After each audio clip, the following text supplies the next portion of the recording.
Sillett's greatest moment, holding aloft the FA Cup at Wembley after Coventry City's 1-0 win over Spurs in the 1987 final. His partnership with George Curtis had lifted the club from mid-table mediocrity to the heights of sweet success. But Sillett, player motivator supreme, never quite recaptured that success. And last November, as he was thinking of retiring, Coventry moved to replace him with Terry Butcher. He's since been catching up on lost time with his family. But when Hereford United parted company with Colin Addison last week, their thoughts turned to the man who succeeded him in 1974 and led them to the Third Division Championship. And today, Sillett was back at Edgar Street, but not quite sure just why. A question which I asked myself on the way down, if I'm offered it, why?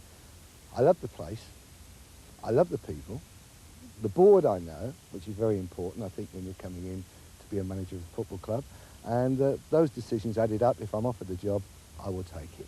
Having worked with John in the past, I know his endeavour, his interest, his real heart in the club, and he's an even more experienced man now, having led Coventry, won the FA Cup. He also knows Hereford, Herefordians, and I think he would be the right blend to pick the team up. All I'm going to promise is a different style of football, maybe. I believe in playing football on the ground, on the grass, the same as Brian Clough. I believe in trying to entertain the public with good football, and also, along the way, winning at the same time. Sillett could have had the West Brom or Leicester managerships recently, but neither suited him. Wembley dreams may be long ago and far away, but with Sillett back in charge. Over at Hereford United, there's been a summer revolution. John Sillett, the man who took the club to their finest hours, is back in charge. The Champagne FA Cup winning days at Coventry City fell flat last season. Now he's back inside of town and loving every minute of it. Well, it's exciting me a bit, really, Tim, because it's a bit of the old feeling coming back. The people here are very nice people.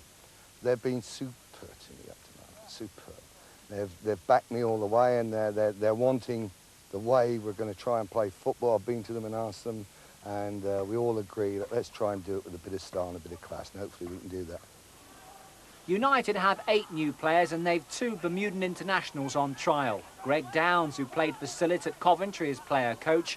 Derek Hall from Halifax is the new captain. Keeper Alan Judge has joined up from Oxford. And Caffrey, McIntyre, Robinson, Fry and Theodosiou are the other new names for the manager to juggle with. Yeah, well, we don't know each other's names yet, you know, especially when you've got somebody like Andy Theodosiou, you know, when you write a team sheet out. I had Ogrizovic for years that struggled with. Theodosiou's another one.